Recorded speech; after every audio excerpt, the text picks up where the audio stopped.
السلام علیکم لسنرز، کیسے ہیں آپ سب؟ ناول داستان عشق محبت بہت ہی ڈیفرنٹ اور بولڈ ناول آپ کی خدمت میں پیش کرنے جا رہے ہوں لسنرز۔ شانزی اور بہزاد نکاح ایپیسوڈ بہت ہی امپورٹنٹ ہونے جا رہا ہے لسنرز۔ ویڈیو کو سکپ کیے بغیر ہی دیکھے گا اور آج آپ کو شانزی اور بہزاد کا نکاح ہونے جا رہا ہے۔ ہیر پوری رات سو نہ سکی، زویان کا کیا اظہار بار بار اس کے دماغ میں آ رہا تھا۔ ابھی ایک مہینہ تو ہوا تھا اسے زاویان سے ملے ہوئے، اتنی جلدی یہ سب ہو گیا۔ بعض اوقات اسے یہ سب بہت عجیب سا لگتا، مگر پھر زاویان کا رویہ سوچتی تو سب کچھ اچھا لگتا۔ کیا ہے الود کی طرح جھاگ کیوں ہو رہی ہو؟ سدرا نے نیند میں ڈوبی آواز میں کہا۔ یار سدرا تو سو جا، میری کوئی ہیلپ نہیں کر سکتی، میں بہت بڑی مشکل میں پھنس گئی ہوں۔ کیا ہوا؟ سدرا ایک جھٹکے سے اٹھ کے بیٹھ گئی، اس کی نیند اڑن چھو ہو گئی تھی ہیر کی بات سن کے۔ ایسا کیا ہو گیا ہیر؟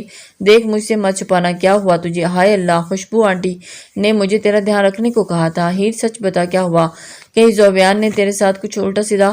سدرا نے کافی پریشانی میں جو بولنا تھا شروع کیا تو چپ ہونے کا نام نہیں لیا۔ ارے یار بریک تو لگا اپنی زبان کو، جب بھی بولتی ہے بکواس ہی کرتی ہے۔ ہیر کی بات پہ سدرا نے سڑا ہوا منہ بنا کے کہا، جس طرح تو اس رات کے پچھلی پہری کی ہے، طرح طرح کی وہاں چکر کاٹ رہی ہے، کوئی بھی نارمل بندہ تجھے دیکھ کر پہلے سوال اس طرح کے دماغ میں ہی آئے گا جو میں نے پوچھا ہے۔ اوف رک بتاتی ہوں، یہ بول کے ہیر آگے اپنے بیگ میں سے ایک گفٹ باکس نکال کر لے آئی، جیسے دیکھتے ہی فوراً سدرا ایکسائٹڈ ہو کے پوچھنے لگی، یہ زویان نے دیا ہے؟ ہاں، ہیر نے اسے زویان کے پرپوزل کے بارے میں بتایا، جسے سن کر سدرا بہت خوش ہوئی۔ جب ہیر نے باکس کھولا تو اس میں ایک رنگ تھی، بلو ڈائمنڈ کی، خوبصورت سی۔ ہیر اور سدرا دونوں کی آنکھیں رنگ دیکھ کے کھلی رہ گئی۔ ساتھ میں ایک لیٹر تھا۔ لیٹر اٹھا کے ہیر نے پڑھنا شروع کیا، جس میں لکھا تھا، مجھے پتا ہے تمہارے لیے یہ سب بہت شاکڈ ہوگا، مگر ہیر مجھے تم پہلی نظر میں کا پیار ہو گیا تھا۔ کوشش کی میں نے بہت، اس بات کو اگنور کر کے دل میں ہی تم سے محبت کرنے لگا۔ مچل رہا تھا، بار بار مجھے اکسا رہا تھا تم سے محبت کرنے کے لیے، مگر دل کے آگے بے بس ہو گیا۔ بہت محبت کرتا ہوں تم سے ہیر، اگر تمہیں میرا ساتھ قبول ہے تو یہ رنگ پہن کے کل مجھے جن کے لان میں ملنا۔ او ہو بھائی، داستان عشق محبت عروج پہ ہے۔ سدرا نے تقریباً ہیر کو پورا ہلا کے بولا، یہ وجہ ہے سدرا میرے جاگنے کی، تو بتا یہ سب صحیح ہے؟ میں کیسے اسے ایکسیپٹ کروں؟ مطلب زاویان تمہارے لیے خود کو بدل لیا؟ مجھے لگتا ہے وہ بہت سیریس ہے تمہارے معاملے میں، باقی تم دیکھ لو ہیر۔ ویسے میں نے سنا ہے دروازے پہ کھڑی محبت کو ٹھکراتے نہیں۔ شانزی کی رات کے پہر کھلی آنکھ، سر اٹھتی ٹیسوں کی وجہ سے شانزی دوبارہ آنکھیں بند کر گئی۔ دوبارہ ہمت کر کے اٹھی، مگر جیسے ہی اس کی نظر برابر میں لیٹے بہزاد پر پڑی تو وہ ایک دم چیخ پڑی۔ شانزی کی چیخ سن کر بہزاد جو جاگ رہا تھا ایک دم ریلیکس انداز میں اٹھ کے اس کے قریب آنے لگا۔ شانزی نے اس کے ڈر جیسے پیچھے ہی ہونے لگی، اس کی نگاہ اپنے کپڑوں پہ گئی۔ یہ وہ کپڑے نہیں تھے جس میں وہ اغوا ہوئی تھی۔ شانزی نے سکتے کی حالت میں پہلے بہزاد کو دیکھا اور پھر اپنے کپڑوں کو۔ ایک دم اس نے بہزاد کا کالر پکڑے چیخا، کہا، کر لی تم نے اپنی ہوس پوری بہزاد، برباد کر دیا تم نے مجھے اب بار بار مجھے۔ شانزی تیزی سے اٹھ کے دروازے کی طرف جانے لگی، جب بھاگتے ہوئے بہزاد نے اسے کمر سے پکڑ کے لا کر دوبارہ بیڈ پر پھینکا اور جیسے ہی بیڈ پر پھینکا وہ ایک دم سے چیخا، یہ اس پر جھکا تھا اور ایک دم اس کے آگے ہاتھ جوڑ کر بلک کر رو پڑی، مجھے جانے دو بہزاد، مجھے برباد تو کر دیا تم نے، مجھے مر جانے دو، مجھے جینا نہیں ہے پلیز۔ یہ جو تمہاری نیلی آنکھیں ہیں نا، آنسوں بھری زہر لگتی ہیں، رونا بند کرو۔ شانزی نے اور زور سے رونا شروع کیا۔ اگر گھر جا کر کسی کو بتایا جو بھی تمہارے ساتھ ہو تو یقین مانو تمہارے ماں باپ کی اس کی قیمت چکائیں گے، اور اب یہ اپنے کپڑے بدلو، گارڈ چھوڑ دیں گے تمہیں۔ بہزاد کے اشارہ کرنے پہ شانزی کسی روبوٹ کی طرح کپڑے اٹھا کر واش روم جانے لگی، مگر فروٹ باکس میں چوڑی اٹھانا نہیں بولی، مگر یہ بھول گئی تھی کہ بہزاد بھی اس کے کمرے میں موجود تھا۔ شانزی جیسے ہی واش روم میں جانے لگی، بہزاد نے چھری والا ہاتھ شانزی کا پکڑ کے کمرے کی طرف لے جا کر اس کے ہاتھ چھری لیتے ہوئے کہا، اگر آج کے بعد اپنے آپ کو نقصان پہنچانے کا سوچا بھی تو تمہارے ماں باپ اس کا خمیازہ بھگتیں گے۔ یہ کہہ کر بہزاد نے شانزی کو چھوڑ کر کمرے سے باہر نکل گیا۔ شانزی کو بہزاد کے گارڈ گھر کے پاس چھوڑ کے آئے۔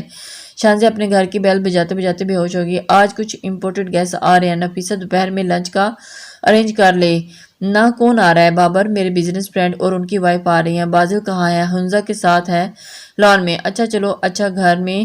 بابر صاحب یہ بولتے ہوئے کمرے میں گئے، مگر نفیسہ بیگم کا دل ہولنے لگا۔ شانزی، اللہ کا واسطہ ہے گیٹ کھول دو، میرا کیا قصور ہے یار؟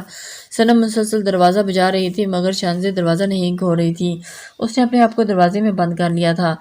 اور رو رہی تھی۔ شانزی گھر تو آ چکی تھی مگر نہ تو کسی سے بات کر رہی تھی اور نہ کمرے سے باہر نکل رہی تھی۔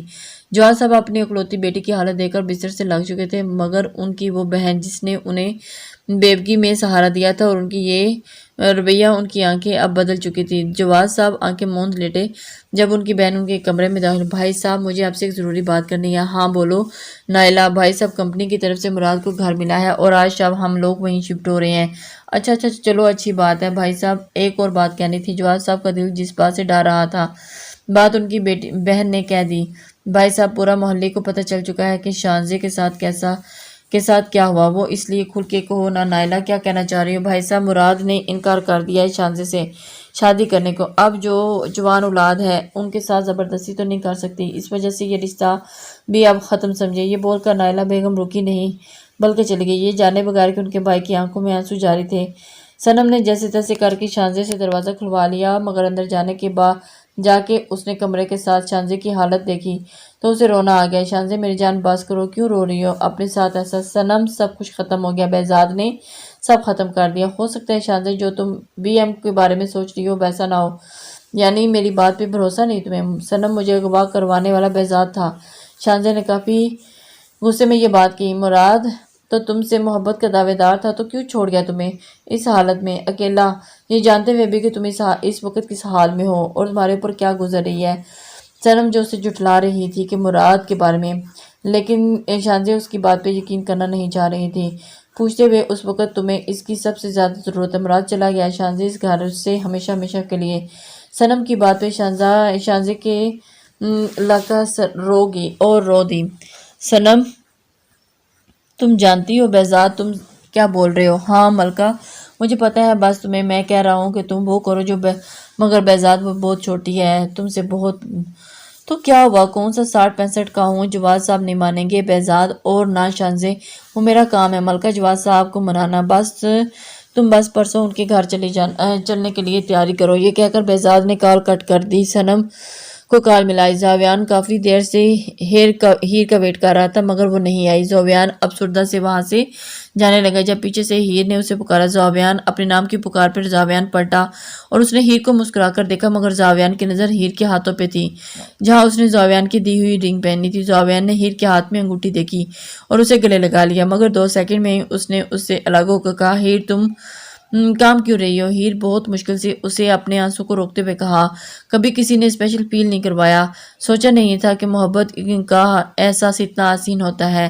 ہیر بول کے مسکرانے لگی اور زاویان اس کے لفظوں میں کہیں کھو گیا۔ آگے بڑھ کر زاویان نے اس کے ماتھے پر اپنے لب رکھے اور اس کے آنسو صاف کرتے ہوئے کہا، تمہارا ساتھ کسی نعمت سے کم نہیں میرے لیے۔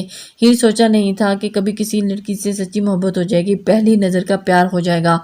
ہیر نے بھی اسے کمر سے تھام لیا تھا۔ آنے نے شروع سے ہو کر آنے پہ ہی ختم تھی میری دنیا۔ زاویان کچھ بھی کرے گا، ڈانٹیے گا، مار لیجیے گا مگر کبھی مجھے دھوکہ مت دیجیے گا۔ ہیر زاویان سے بات کر رہی تھی، میں برداشت نہیں کر پاؤں گی۔ ہیر کے بولنے پہ زاویان الفاظ ختم ہو گئے تھے اور اس نے اپنی گردن ہاں میں ہلائی اور اسے اپنی باہوں میں اور مضبوطی سے لے لیا۔ بابر صاحب کے دوست نعمان صاحب کی فیملی آ چکی تھی۔ خوشگوار ماحول میں کھانا کھایا جا رہا تھا۔ حنزہ ان سب کے درمیان نہیں تھی کیونکہ آج ہسپتال میں ایمرجنسی ہو گئی تھی۔ نعمان صاحب وقفے سے بازل سے کوئی نہ کوئی سوال کر رہے تھے۔ نعمان صاحب کی مسز حاجرہ بیگم اور نفیسہ اندر نیتا بیگم سے باتوں میں لگی تھی مگر وقفے سے بازل پہ نگاہیں ڈال رہی تھی جبکہ ان کی بیٹی سارہ مکمل خاموش تھی۔ جاؤ بازل بیٹا سارہ کو لان میں لے جاؤ، یہاں بڑوں میں بیٹھی بور ہو رہی ہے۔ نہیں انکل میں صحیح ہوں۔ سارہ تو ہلکا سا احتجاج کیا مگر اپنے پاپا کے گھورنے پہ وہ بازل کے ساتھ لان میں آ گئی۔ بازل کو بھی اپنے پاپا کی یہ بات تھوڑی عجیب لگی مگر اس نے کوئی خاص ریئیکٹ نہیں کیا۔ سارہ خاموشی سے لان میں ٹہری تھی، بازل اور وہ دونوں خاموش تھے۔ جب بازل نے اس افسردہ سی لڑکی کو دیکھ کر کہا، ایسی خاموش رہتی ہیں، یہ آج زیادہ ہی خاموش ہے۔ نہیں ایسی بات نہیں ہے، میں بس زیادہ بات چیت نہیں کرتی ہوں۔ کیا مصروفیت ہے آپ کی آج کل؟ بازل نے خود بھی کنفیوز ہو رہا تھا سارہ کے ساتھ، اس لیے وہ جھنپ مٹانے کے لیے وہ سارہ سے باتوں میں لگ گیا۔ تھوڑی دیر کے بعد وہ لان میں آئے اور سارہ کی ممی نے اسے صوفے پہ بٹھایا اور سفینہ بیگم نے اسے لال دوپٹہ اڑا دیا۔ اس سے پہلے کہ بازل کچھ سمجھتا بابا صاحب نے اسے رنگ دے کے سارہ کو پہنانے کو کہا۔ بازل کو لگا کہ اس کے اوپر پورا گھر گر گیا، اس کے قدم ڈگمگائے تھے اور اس نے آنکھوں میں آنسو لیے بے یقینی سی کیفیت میں بابر صاحب کی طرف دیکھ کے نفی میں گردن ہلائی۔ بابا میں یہ نہیں کر سکتا، بابا یہ کبھی بھی نہیں ہو سکتا، بابا وہ بابر صاحب کی طرف دیکھ رہا تھا اور بابر صاحب میری عزت کا تماشا نہیں بنانا سب کے سامنے، اس لڑکی کو دیکھو، خاموشی سے اپنے ماں باپ کے فیصلے کے آگے سر جھکا دیا، اور تم ہو کہ خیال نہیں میرا، یہ پکڑو انگوٹھی پہناؤ اور پہناؤ سارا کو۔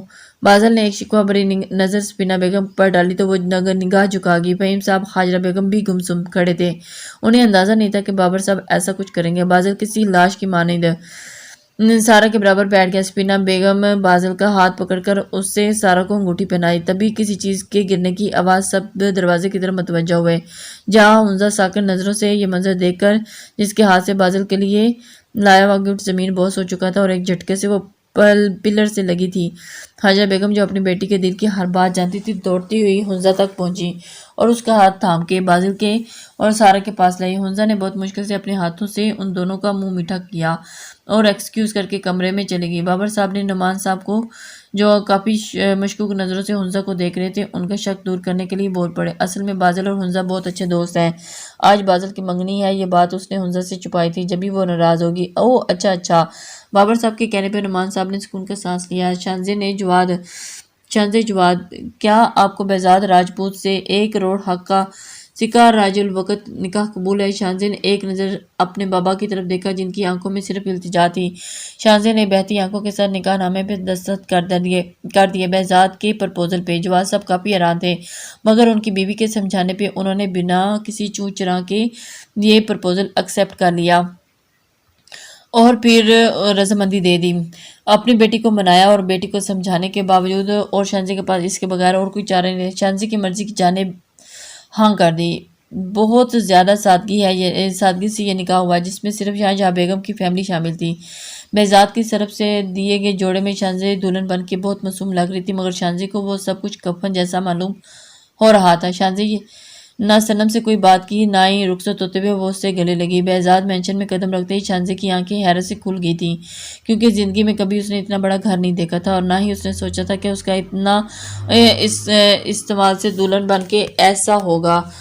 بہزاد اسے چھوڑ کے جا چکا تھا۔ نغمہ بیگم نے اس کو گلے لگا کے اس کا استقبال کیا، نور ماسی کے ذریعے اس کے کمرے میں پہنچایا گیا۔ شانزے نے جب کمرہ دیکھا تو بہت ہی شاندار فرنیچر سے فرنشڈ تھا۔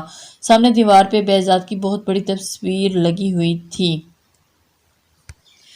پورا کمرے میں جگہ جگہ ریڈ روزز کے بوکیٹ تھے، مگر شانزے کا رول کر رہا تھا کہ اس کمرے کو آگ لگا دے۔ اچانک دروازہ کھلا اور بہزاد اندر آیا۔ بہزاد کو کمرے میں آیا تو وہ آئینے کے سامنے بیٹھی جوری اتار رہی تھی۔ وہ ترچھی نگاہوں سے بہزاد کو آنا کمرے میں دیکھ چکی تھی، اور بے شک وہ نیلی آنکھوں والی آج بہت زیادہ حسین لگ رہی تھی دلہن بن کے، مگر بہزاد جس کو اب صرف نفرت تھی، اس سے صرف نفرت۔ بہزاد نے اس کے پیچھے آ کے اس کے کندھوں کو سختی سے تھاما۔ وہ پل کے لیے اس سے نگاہیں اٹھا کر سامنے دیکھا، مگر فوراً نگاہ جھکا گئی جب بہزاد نے طنزیہ اس کے کندھے پہ اور زور دے کر پوچھا، کیسا لگ رہا ہے ایک بچے کے باپ سے شادی کر کے؟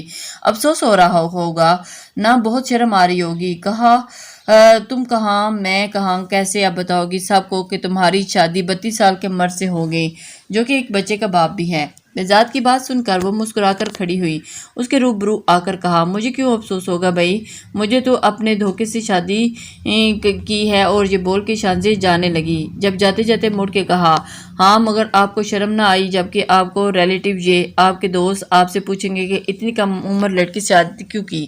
یہ بول کے وہ بہزاد کے آگے آگ لگا چکی تھی۔ جانے کے لیے مڑی جب اس کے بال بہزاد کی مٹھی میں تھے۔ بہزاد کی مٹھی میں شانزے کے بال تھے، مگر اس نے پھر بھی بہزاد سے کہا، مت سوچیے گا کہ آپ مجھ پر ظلم و ستم کریں گے تو میں سہتی رہوں گی۔ میرے ماں باپ نے بھلے مجبوری میں آپ سے شادی کی ہے، مگر میں مجبور نہیں ہوں۔ چھوڑیں مجھے، آپ ایک نمبر کے گھٹیا انسان ہیں جس نے صرف مجھ سے جسمانی دلچسپی رکھتے ہوئے میری زندگی برباد کر دی۔ بہزاد بہت غور سے شانزے کا چہرہ دیکھ رہا تھا، جہاں تکلیف کے آثار واضح نظر آ رہے تھے، مگر پھر بھی اس کی ہمت کی قابل دید تھی۔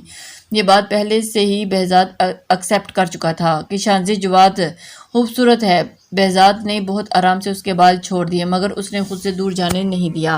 بہزاد کی ہری آنکھوں میں غصے کے ساتھ ساتھ شانزے کے لیے کچھ اور بھی محسوس ہوا۔ اس نے بہزاد سے اپنے آپ کو چھڑوانے کی بھرپور کوشش کی، مگر وہ دے جیسا شخص شانزے جتنا اس سے زیادہ چھڑوانے کی کوشش کرتی، بہزاد اسے اپنی باہوں میں اتنا قریب کرتا۔ فضول میں اپنی انرجی ویسٹ کر رہی ہو، دھان پانسی ہو، جتنی اکڑ مجھے دکھاؤ گی اتنا ہی نقصان اٹھاؤ گی۔ اب شادی کر کے مجھ سے کون سی شہزادیوں والی فیلنگ آ رہی ہے؟ چھوڑے مجھے۔ شانزے ایک بات یاد رکھنا، جو عورت مرد کو اکڑ دکھاتی ہے نا، خاص کر اسے جو اس کا محرم ہو، یقین جانو اپنا ہی نقصان کرتی ہے، اور نقصان بھی وہ جس کی بھرپائی وہ ساری زندگی نہیں کر پاتی۔ بہزاد نے اس کی کمر پر اپنے مضبوط ہاتھ رکھ کے خود سے قریب کر کے اب یہ عالم تھا کہ بہزاد کی ہری آنکھیں شانزے کے سمندر جیسی نیلی آنکھوں میں گڑی تھیں۔ اب میرا اور کتنا نقصان کریں گے بہزاد؟ شانزے یہ بول کے رو پڑی۔ 1 منٹ کے اندر اندر شانزے، اگر تم نے اپنے آنسو نہیں روکے تو پھر مجھے نہیں روک سکو گی۔ آج رات زہر لگتی ہے مجھے تمہاری یہ آنکھیں آنسوؤں کے ساتھ۔ بہزاد کے کہنے پہ شانزے نے اپنے دونوں ہاتھ ایک بار پھر اس کے سینے پر رکھ کے، آنسو کی وجہ صرف آپ ہیں، آپ کو میری آنکھیں زہر لگتی ہیں اور مجھے آپ زہر لگو، یہ شاید اب تو تمہارا نصیب ہو۔ میں اب اس نصیب کو نہیں بدل سکتا، اپنے نصیب کو بدلوں گی۔ شانزے کی بات سن کے بہزاد کے لب مسکرائے اور کہا، جو شخص بہزاد کے نصیب میں ہے اس کے رب نے لکھ دی ہے، وہ صرف موت ہی چھین سکتی ہے۔ میرے نصیب میں اللہ نے تمہیں لکھا ہے۔ اتنے چھوٹے سے دماغ میں یہ سوچ مت لانا کہ اپنا نصیب تم خود بدلو گی۔ اس سے پہلے کہ شانزے ایک بار پھر اسے جدا ہونے کی کوشش کرتی، بہزاد نے اس کا چہرہ تھاما اور اس کے لبوں پہ اپنے لب رکھ دیے۔ شانزے کو لگا کہ اس کے لبوں کو کسی نے دہتا ہوا کوئلہ رکھ دیا۔ وہ دائیں بائیں اپنی گردن ہلانے لگی اور اس کی آنکھیں ضرورت سے زیادہ کھل چکی تھیں۔ اسے لگا کہ اس کا سانس بند ہو جائے گا اور اس کی رکتی ہوئی سانسیں، اٹکتی ہوئی سانسیں دوبارہ بحال کب ہوں گی۔ اپنی پیاس بجھانے کے بعد بہزاد جب نے اس کے لب چھوڑے تو شانزے کے لبوں سے خون رس رہا تھا۔ بہزاد نے اپنے ہونٹوں پہ لگا شانزے کا ہونٹ صاف کیا اور اس کے قریب آیا۔ اسے قریب آتا دیکھ کر شانزے پیچھے ہونے لگی۔ جب بہزاد نے اسے دوبارہ اپنے قریب کرتے ہوئے کہا، آئندہ اپنے نصیب بدلنے کی سوچ اپنے دماغ میں لانے سے پہلے اس عمل کو ذرا یاد کر لینا۔ ہونٹوں سے خون نکلا، آگے نہ جانے کہاں کہاں سے نکلے، تمہاری سوچ ہے۔ بہزاد یہ بول کے کمرے سے چلا گیا اور شانزے ابھی تک یہ سمجھ نہیں پائی کہ اسے بہزاد کے روم میں کس گناہ کی سزا ملی ہے۔ رات کے تقریباً 3 بجے کے قریب سائم کا موبائل رنگ ہوا۔ سائم نے نیند میں ڈوبی ہوئی آنکھوں میں جب موبائل اٹھا کے چیک کیا تو سنم کی کال آ رہی تھی۔ سائم نے کال ریسیو کی۔ آگے سے سنم نے کہا، سائم سو رہے تھے؟ نہیں سنم، لوڈو کھیل رہا ہوں، آجو تم بھی جوائن کر لو۔ سائم کے تپاک لہجے محسوس کر کے سنم کا افسوس ہوا کہ اس نے اس وقت سائم کو کال کیوں کر دی۔ نہیں، وہ اصل میں آج بہت اداس اور پریشان تھی تو میں نے سوچا شاید تم جاگ رہے ہو اس لیے کال ملا دی۔ سنم، یہ کیا بولے جا رہی ہو یار، یہ بتاؤ کال کیوں کی؟ وہ میں سمجھ رہی تھی کہ میں جاگ رہی ہوں تو تم بھی جاگ رہے ہوگے۔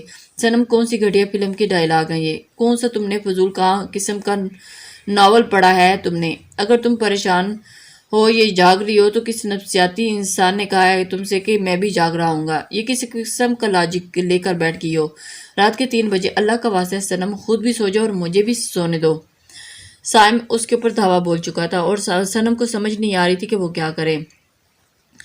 سائم نے اس کی کال کٹ کر کے دوبارہ سے سونے کی کوشش کی، لیکن نیند جو تھی اس سے کوسوں دور تھی۔ یہ کہہ کر سنم کی آنکھوں میں سائم کی باتیں سن کے نہ جانے کیوں آنسو آ گئے اور اس نے پڑھا تھا کہ کہیں کہ جب 2 لوگ ایک دوسرے سے محبت میں مبتلا ہوں تو ایک کی پریشانی اس کی اداسی اور دوسرے کو سبب پتہ چل جاتی ہے۔ مگر یہاں تو سائم کی باتیں سن کے سنم کو لگا کہ اسے غلط پڑا۔ بابا، آپ نے کس سے پوچھ کے میری شادی کی ڈیٹ فکس کر دی؟ میں تو سارا سے شادی نہیں کرنا چاہتا، میں آپ کو بول رہا ہوں، میں حنزہ سے محبت کرتا ہوں۔ بازل کی بات سن کے بابر صاحب نے غصے میں اس کو دیکھا اور کہا، میں بھی تمہیں بتا چکا ہوں کہ سارا بھی میرے گھر کی بہو بنے گی۔ حنزہ اچھی ہے، بہت اچھی ہے، مجھے عزیز ہے، مگر اس سے زیادہ مجھے میری زبان عزیز ہے جو میں نعمان سے کر چکا ہوں۔ میری زندگی گزارنے کا حق پورا ہے۔ حق بابا ماں باپ کا بھی اتنا ہی حق ہوتا ہے اپنی اولاد پر اس کے لیے اچھا فیصلہ کرے اور میں فیصلہ کر چکا ہوں، مگر مجھے آپ کا فیصلہ قبول نہیں بابا۔ تو ٹھیک ہے، تو توڑ دو مجھ سے اپنا ہر تعلق، جو دل میں آئے وہ کرو۔ اتنا یاد رکھنا، میرے مرنے پہ بھی تمہیں حق نہیں ہوگا کہ میرا جنازہ دیکھ سکو۔ بابا جی آپ کیا بولے جا رہے ہیں؟ بابر صاحب کی بات سن کر بازل ایک دم چیخ پڑا، وہی جو تم نے سنا، اور تم جانتے ہو تمہارے بابا زبان کا کتنا پکا ہے، جو کرنا ہے سمجھ کے کرنا۔ بابر صاحب کی بات سن کر بازل غصے میں کمرے میں سے نکل گیا اور کمرے کے باہر دیوار کے پیچھے کھڑی حنزہ وہی دیوار کا سہارا لے کر بیٹھتی چلی گئی۔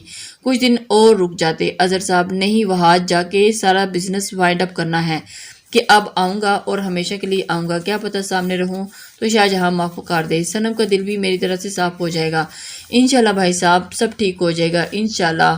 آپ جلدی واپس آنے کی کوشش کیجیے گا۔ نمرہ بھی وہاج کے گلے لا کر رونے لگی۔